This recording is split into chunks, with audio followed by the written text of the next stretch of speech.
ఈ ప్రిస్క్రిప్షన్లో ఉన్న టాబ్లెట్స్ ఇవ్వండి. కొంచెం త్వరగా ఇవ్వండి, నేను ఊరెళ్ళాలి, బస్సు వచ్చేస్తుంది.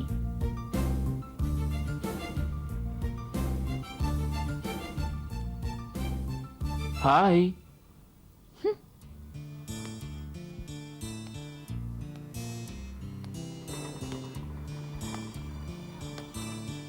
తను ఊరికి వెళ్ళేలోగా ఎలాగైనా ఓసారి మాట్లాడాలి.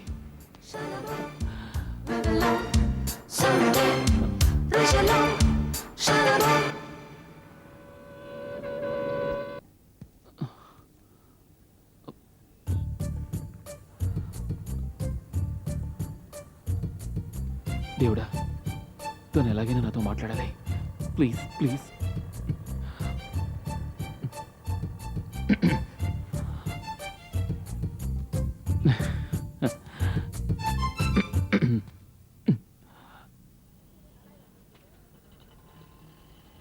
హాయ్, నమస్కారం. హలో, నా పేరు సుందర్. సారీ, నేను మీ వెంట పడుతున్నాను అనుకోకండి. మీతో కొంచెం మాట్లాడాలి, దట్స్ ఆల్.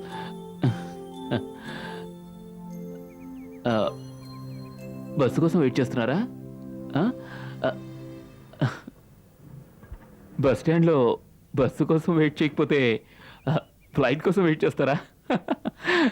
నైస్ జోక్ కదా.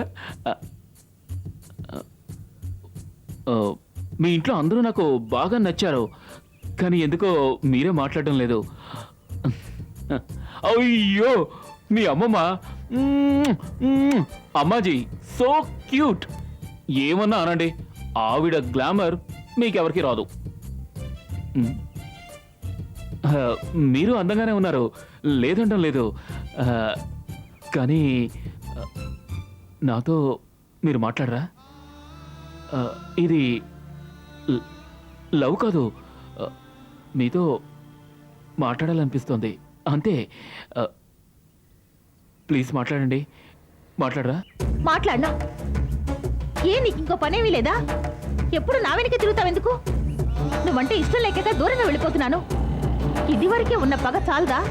నీ వల్ల అది ఇంకా పెరగాల? నాకు నువ్వంటే మాత్రమే కాదు, అసలు మగ జాతంటేనే ద్వేషం. ఎందుకంటే ఎప్పుడు మీకు మీ లాభం, మీ సంతోషం, మీ గౌరవం ఇవేగా ముఖ్యం. పొట్టి స్వార్థపరులు. మీరు తలుచుకుంటే ఒకరిని ప్రాణంగా ప్రేమిస్తారు, లేదా పాతాళానికి తొక్కేస్తారు. ఏ ఆడపిల్లలంటే మీ దృష్టిలో అంగట్లో దొరికే బొమ్మలా? కావాలనుకుంటే వాటిని కొని ఆశ తీరా ఆడుకొని చివరికి విసిరి పారేస్తారు. ఏ ఏ నీ కక్క చెల్లెలు లేరు? అమ్మ లేదు? ఓ పరాయి ఆడదాన్ని చూసిన వెంటనే మీకు వెర్రెక్కిపోతుంది. ఓ ఆడపిల్లని పైనుంచి కింద దాకా పరీక్షగా చూస్తారు. అందంగా ఉంటే వెంటనే పెళ్ళంగా ఊహించుకుంటారు కదూ.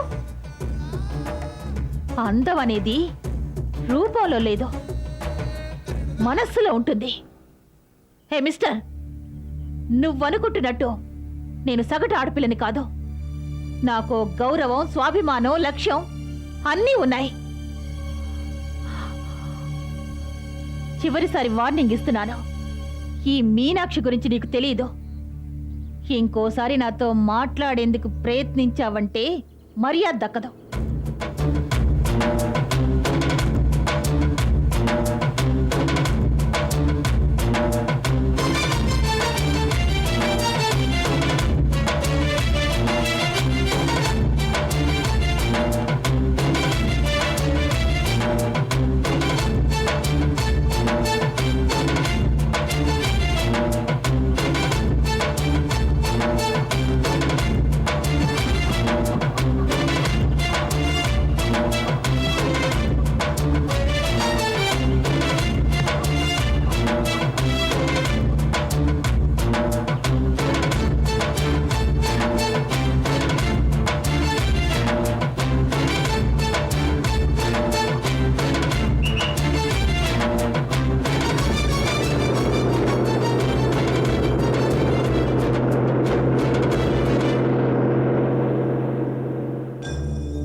వెళ్ళు, తప్పకుండా దీనికోసం రావాలిగా.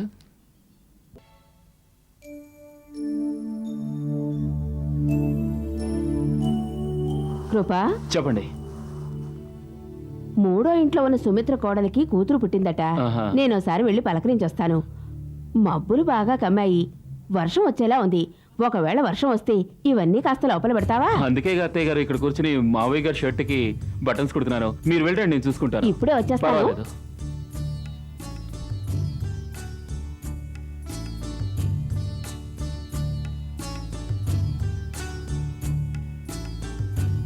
రే కృప, ఆ, చెప్పండి. నీ పళ్ళు చూస్తుంటే కళ్ళు పేలిపోయేలా ఉన్నాయి, మాటలు వింటుంటే చెవులు బద్దలయ్యేలా ఉన్నాయి. అయ్యో, వెంటనే డాక్టర్ దగ్గరికి వెళ్ళండి. నేను ఆల్రెడీ పళ్ళ డాక్టర్ దగ్గరికి వెళ్ళాను, పనుల పని. ఆయన పన్నే పీకేశాడు. అవును, షర్ట్ ఎవరిది? మావయ్య గారిది. బటన్స్ కుడుతున్నావా? అవును. నువ్వు బటన్స్ కుడతావు, ఆయన ఎవరు కుట్టారు అంటారు, నేనే అంటావు. వెంటనే ఆయన నిన్ను పొగిడేస్తారు. ఎంతకీ ఇవాళ ఏ వారం? శని. అది ఇవాళ నిన్ను పట్టుకోబోతోంది. మీరనేది అర్థం కాలేదు. మా బావమరిది సుందరం ఈరోజు హాస్టల్ నుంచి వస్తున్నాడు. వాడిది ఒట్టి వక్ర బుద్ధి. 5 అమ్మాయిల తర్వాత ఎన్నో పూజలు వ్రతాలు ఫలితంగా పుట్టిన మగనలుసు. వీళ్ళందరూ వాడిని నెత్తిన పెట్టుకుంటారు. ఏదో వాడొక్కడే ఆకాశం నుంచి ఊడిపడ్డట్టు, మిగిలిన వాళ్ళంతా గాలి కొట్టుకొచ్చినట్టు చూస్తారు వీళ్ళు. మంచి మర్యాద తెలియని వెధవ. వాడికి ఎవరెదురు చెప్పినా నచ్చదు. రాగానే వాడు నిన్ను బయటికి గంటినా ఆశ్చర్యం లేదు. అందుకేరా నాకు దిగులుగా ఉంది. పర్వాలేదు, నా గురించి మీరు దిగులు పడకండి. సుందరే నన్ను మెచ్చుకుని నువ్వెప్పుడు నాతోనే ఉండాలి అని చెప్పేలా నడుచుకుంటాను. అంతవరకు నేను ఊరుకుంటే కదా. ఏమైంది, మౌనంగా ఉన్నారు?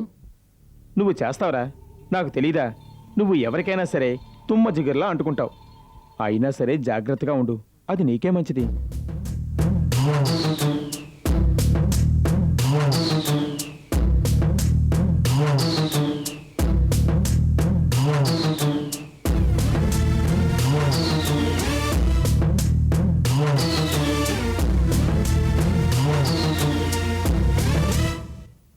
ఉందిలే మంచి కాలం ముందు ముందున అందరూ సుఖపడాలి. కామాక్షి! నందనందన. ఏమిటి చిన్నయ్య? మీనాక్షి, బాగున్నావా? అమ్మా? లల్లే లల్లిల అమ్మా? లల్లలల్ల. వచ్చావా అమ్మా? ఏమిటి ఓ చేయి తగ్గుతోంది? ఎవరు? అమ్మాజీ. సీతారాం గారికి ఒంట్లో బాలేదట, చూసొస్తానని వెళ్ళింది.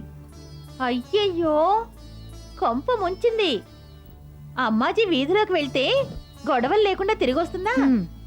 అదే నాకు దిగులుగా ఉంది. ఇదిగో ఎగ్జామ్స్ ఎలా రాసావు? అన్ని పేపర్స్ బాగా ఈజీగా ఉన్నాయి, అదే భయంగా ఉంది. మీనా, ఇక పైన చదువే నీ లోకంగా ఉండాలి. చదువే నీ తారక మంత్రం. అమ్మాజీ పడుతున్న కష్టానికి ఫలితం ఉండాలిగా. తన బిడ్డ వల్ల సంతోషం దక్కకపోయినా నా బిడ్డ వల్ల గర్వించాలి. అవును, మందులు తీసుకొచ్చావా? అయ్యయ్యో, మర్చిపోయావా? కొన్నానమ్మా, తీసుకున్నాననుకుని ఏదో హడావిడిలో కొట్లోనే మర్చిపోయాను. ఏమిటంత హడావిడి, ఏమిటంత మతి మరపు నీకు? ఎగ్జామ్స్ కూడా ఇలాగే రాసావు కదూ. నేను నీకేం చెప్పాను? గౌరీ వేసుకునే మందులు అయిపోయాయి, తన చేతిలో డబ్బులు లేక కొనుక్కోవడం లేదు, మనం తనకు కొనివ్వాలని చెప్పానా లేదా? తను ప్రతిరోజు వేసుకోవాల్సిన మాత్రలవి ఇప్పుడు ఎలా పంపాలి? మండే వెళ్ళగానే కొని సాటర్డే ఎవరితోన్నా పంపిస్తానమ్మా. నువ్వు సోమవారం కొని శనివారం పంపించి ఆ తర్వాత నేను దానికి ఇచ్చి దాదాపు వారం రోజులు మాత్రం లేకుండా ఎలా ఉంటుంది? దీనికంతటికీ కారణం నిర్లక్ష్యం, నిర్లక్ష్యం, నిర్లక్ష్యం, నిర్లక్ష్యం. రాను రాను నీకు బాధ్యత లేకుండా పోతుంది. అరే రే రే రే రే, ఏమిటమ్మా కృష్ణ, మీనాక్షిని ఎందుకు తిడుతున్నావు? తనేదో మర్చిపోయానని చెప్తోంది కదా. మీ అమ్మగారిలాగే నీకు చాదస్తం ఎక్కువైపోయింది. ఆ మందుల చీటీ తీసుకురా, వెళ్లేదారిలో కొనుక్కెళ్దాం. మీనా, నేను గౌరీ దగ్గరికి వెళ్తున్నాను. ఏది ఆ మందుల చీటీ ఇవ్వు. అమ్మా అమ్మా అమ్మా, నేను వస్తానమ్మా, ప్లీజ్. సరే కామాక్షి. ఏటమ్మా, ఇలారా. నేను మీనాక్షి గౌరీ వాళ్ళ ఇంటికి వెళ్తున్నా. అమ్మొస్తే చెప్పు. ఇల్లు జాగ్రత్త. తర్వాత అమ్మ ఒంటరిగా ఉంటుంది, నువ్వు ఎక్కడికి వెళ్ళకు. అలాగే అమ్మా, రా. కామాక్షి, అమ్మాజీ వద్దన్నా వేళకు భోజనం అది పెట్టు. ఎవరైనా వస్తే అనవసరంగా మాట్లాడుతూ కూర్చోకు. ఇల్లు జాగ్రత్త.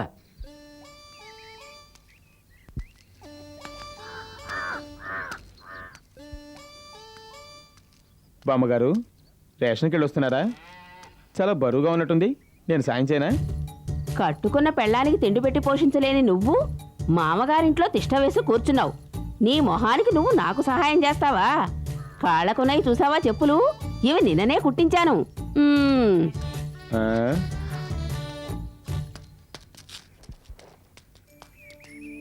ఏమిటి బావగారు, తాయారమ్మ పిల్లి ప్రేమగా మాట్లాడినట్టుంది? అబ్బే ఏం లేదురా, వాళ్ళ కోడలు తిండి పట్టట్లేదట. ఆవిడ కష్టాలు నాతో చెప్పుకుంటుంది, నేను వింటున్నాను. ఓహో, కష్టం, తన కష్టం గురించి ఇంకో కష్టంతో చెప్పుకుందా? చాలా కష్టం. ఇదేమిటి? నూనె డబ్బా అమ్మ తీసుకురమ్మంది. బస్ స్టాండ్లో కూలి వాళ్ళు ఎవరో కనిపించలేదు, అందుకే నేనే మోసుకొచ్చాను. ఒరే సుందర్, లోపల కృప అనే దొంగ వెధవా నీ స్థానంలో కూర్చోడానికి ప్లాన్ వేశాడు. వాడిని వెంటనే తరిమే. వాడు జగత్ కిలాడి, వదిలేకిరా.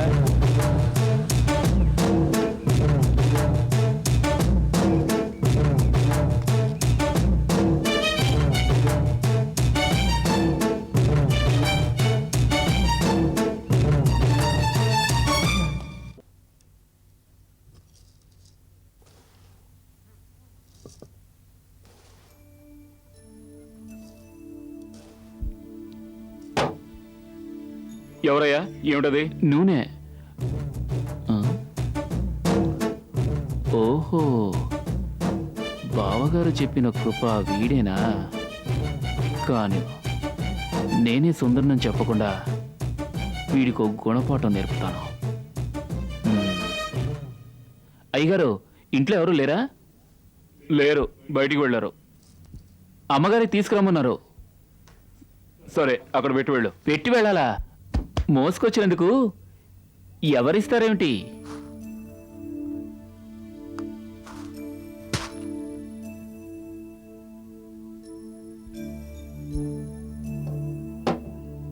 ఎంత ఇవ్వాలి? బస్ స్టాండ్ నుంచి మోసుకొచ్చాను, మీరే ఇవ్వండి. మోసుకొచ్చింది నువ్వు, ఎంతో అడుగు. 5 రూపాయలు ఇస్తే బాగుంటుంది. దీనికి 5 రూపాయలు ఎక్కువ, 2 రూపాయలు ఇస్తాను, తీసుకో.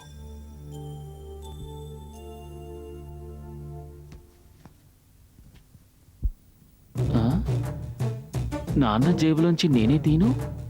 వీడికి ఇంత చనువు ఉందా?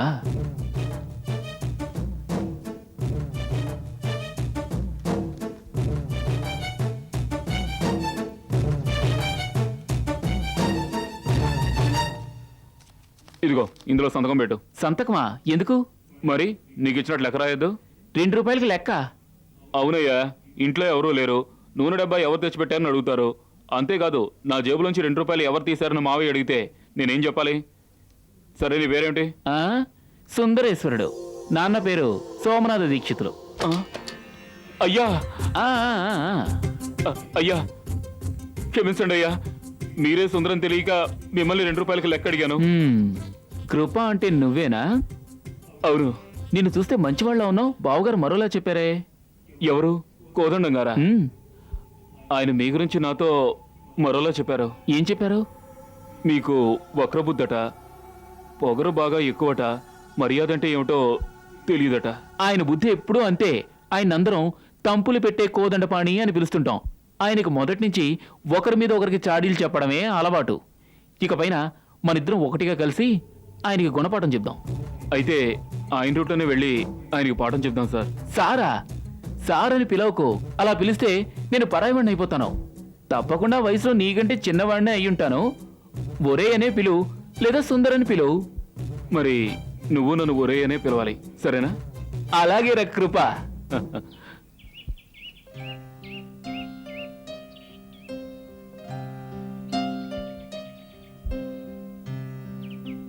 గౌరీమా, హాయ్, రండి రండి రండి. ఎలా ఉన్నారు కృష్ణ మీ ఊళ్ళో వాళ్ళంతా? మళ్ళీ తుఫాన్ వచ్చే సూచన లేదుగా? వచ్చిన తుఫానికి ఊళ్ళో ఉన్న పెద్ద చెట్లన్నీ ఒరిగిపోయాయి. అందులోనూ మీ ఇంట్లో చెట్టు కొమ్మలన్నీ విరిగిపోయాయి. ఇంతవరకు ఆ ఇన్విటేషన్ నాకెవరు పంపించారో తెలియనే లేదు. అదంత ముఖ్యమా చెప్పు. నాకన్నా డేవిడే బాగా అప్సెట్ అయ్యారు. బయటపడడం లేదే తప్ప హీ ఫీల్స్ వెరీ బ్యాడ్. మా అమ్మకి నా గురించి మాట్లాడినా ఎంత కోపం వచ్చేది కాదు. కానీ ఏ పాపం ఎరుగని గౌరీని ఇంత అవమానించారే అని అగ్నిపర్వతంగా మారింది. ఇది ఒక మంచికేలే. ఆడదానికి పెళ్ళై పుట్టిల్లు వదిలి వెళ్ళాక తను మరణించి శ్మశానానికి తీసుకువెళ్ళేటప్పుడు కూడా పుట్టింటి మీదుగా వెళ్ళొచ్చే తప్ప ఇంట్లోకి వెళ్ళకూడదు. పెరిగి పెద్దయి 18 ఏళ్ళు వచ్చేవరకే ఆ బంధం. ఏ కృష్ణ, నేను చెప్పింది నా గురించి, నాలాంటి వాళ్ళ గురించి. నువ్వెందుకు అలా అయిపోయావు? నువ్వు బాధపడతావని తెలుసుంటే నేను ఈ విషయం మాట్లాడదనే కాదు. చచ్చా, నువ్వన్నందుకు నేను బాధపడలేదు. ఏదైతే గొప్పగా భావించానో గృహిణి అనే ఆ పదవి, దానికి లభించే గౌరవం నాకు దక్కలేదో. ఇది వేసే ప్రశ్నలకి, మా అమ్మ ప్రశ్నలకి జవాబు చెప్పలేకపోతున్నాను గౌరీ. మర్చిపోయాను, ఉండు కాఫీ తీసుకొస్తాను. వద్దు, నువ్వు ఇక్కడే ఉండు, మీనాక్షితో మాట్లాడుతూ ఉండు. నేను వెళ్ళి కాఫీ పెడతాను. ఏ నీకో విషయం తెలుసా? చిన్నప్పటి నుంచి నేను మీ అమ్మ క్లోజ్ ఫ్రెండ్స్. ఆ విధంగా నీకెవరైనా ఉన్నారా? నాకున్న ఒకే ఒక బెస్ట్ ఫ్రెండ్ అమ్మాజీయే. గౌరమ్మ, నేనెవరి కూతుర్ని? నా కూతురువి. కృష్ణమ్మ. నా దగ్గర నుంచి నిన్నెత్తుకుపోయిన దొంగ. అవును, మా నాన్న ఏ పోలికలతో ఉంటారు? నేను ఎవరిలా ఉంటాను? నాలా ఉంటావు. గౌరమ్మ, నా పుట్టుక కళంకమైందా గౌరమ్మ? అది తెలిసాక నువ్వు ఊరుకుంటావా? దీనికి సమాధానం చెప్తే తర్వాత కృష్ణని పదే పదే ప్రశ్నించావుగా. ప్రశ్నించరు. చెప్పండి గౌరమ్మ, నాకు చెప్పకూడదా? అంత మర్మమైందా? నా పుట్టుకలో కళంకం ఉందా? కృష్ణం వచ్చేలోపు చెప్పండి గౌరమ్మ. కళంకం ఎవరికి లేదు? చంద్రుడికి లేదా? క్షీణిస్తూ ఉంటాడుగా. సూర్యుడికి కళంకం లేదా? గ్రహణం పడుతుందిగా. కళంకం అని నువ్వు దేన్నంటున్నావు? ఇది నీ వయసుకు మించిన ఆలోచన. నువ్వు అడిగిన ప్రశ్నకి ఒకటే సమాధానం. నేను కృష్ణ పవిత్రమైన వాళ్ళం. తృప్తేనా? దిగులు పడకు మీనాక్షి. అది కాదు గౌరమ్మ. గౌరీ, కాఫీ రెడీ, రండి. కృష్ణ పిలుస్తోందిరా. గౌరమ్మకి ఈ విషయం తెలుసు, కానీ నాతో చెప్పకుండా దాస్తున్నారు. ఎందుకని? కారణం ఏమిటి?